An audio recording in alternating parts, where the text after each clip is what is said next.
Hello, good evening, and welcome. This is Krugenauts. I am Matt Krugman. This is my space dog, Ahsoka. She is my co-host. Her head might only pop up for a little bit here because she is sitting in her super duper comfy bed, and she's probably gonna lay down momentarily when she stops staring at me and panting at me. So, we are on a bit of a Superman run this week, with James Gunn's Superman releasing next week.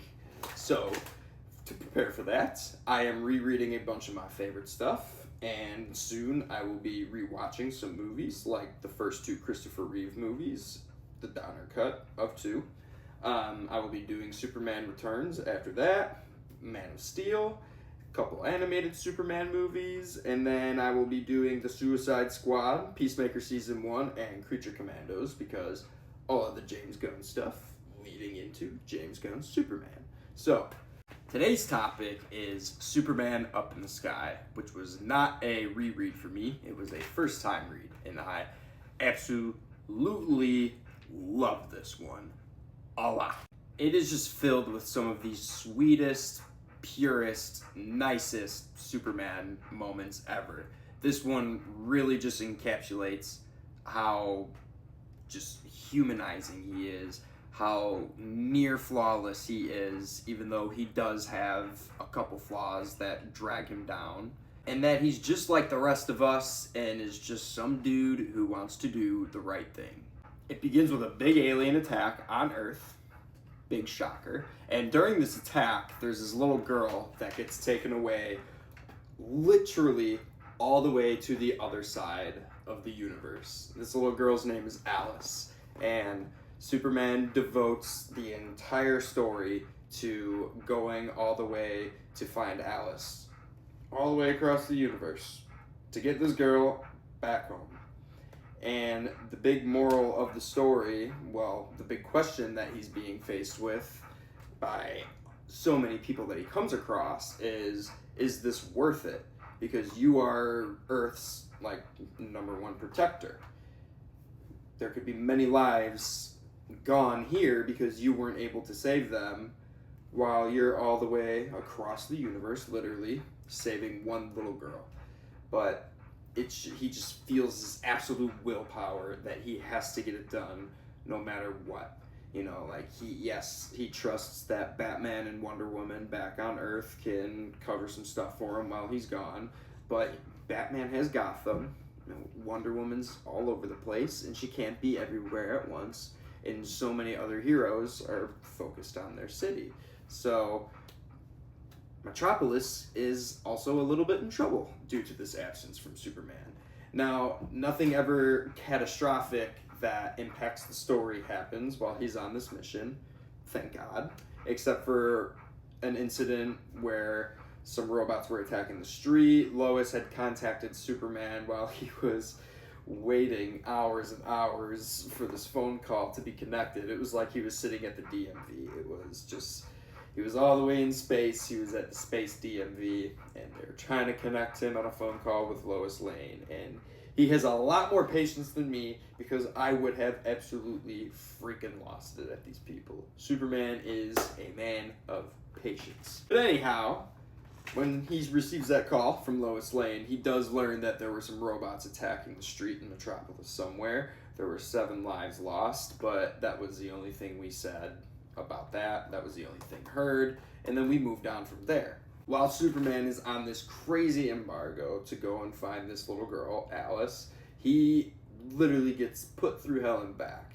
He goes so far into the deep reaches of space that, you know, he's getting sucked in and out of black holes, getting thrown in between time and space. There's even one moment where he gets thrown into World War II, and then we get a little Sergeant Rock cameo, which I really hope that movie still happens and that it wasn't the one that they canceled.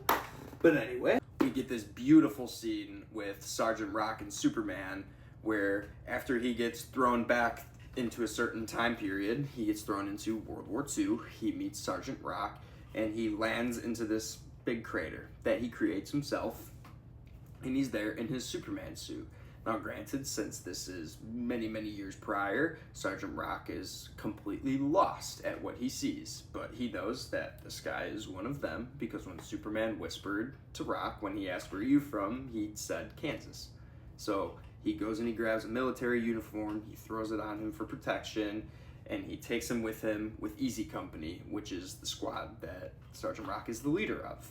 And Clark is trying to explain these stories to Sergeant Rock about the time that he's from, how his dad, Pa Kent, used to read him these stories about the war when he was growing up, but Sergeant Rock just couldn't believe anything he was saying at first, because everything was complete blasphemy.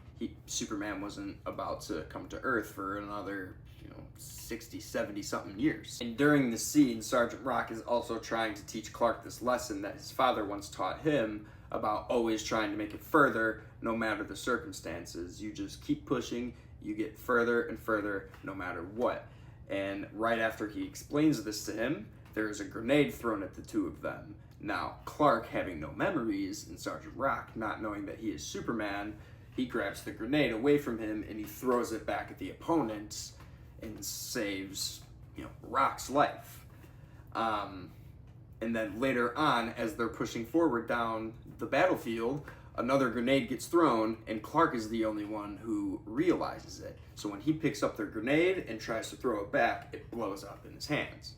And as the explosion goes off, everything clicks back in his mind, who he is, what he's there for, his uniform that Sergeant Rock gave him completely burns off.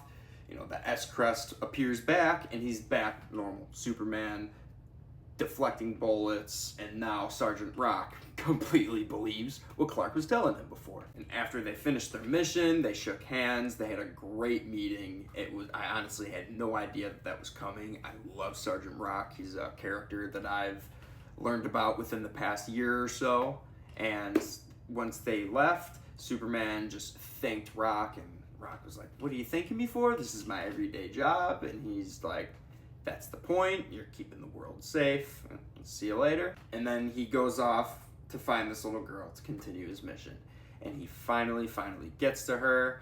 And the whole final issue or chapter of this story is just like a really beautiful moment of, this girl acting like an annoying little kid, even though it wasn't annoying, it was really sweet, just asking Superman all of these questions about Wonder Woman, about Batman, and it was just this really, really, really sweet, beautiful exchange. And Superman even says to her at one point, like, "No, of course you don't bother me. Like, you asking me all these questions lets me know that you're okay, and I love answering everything for you."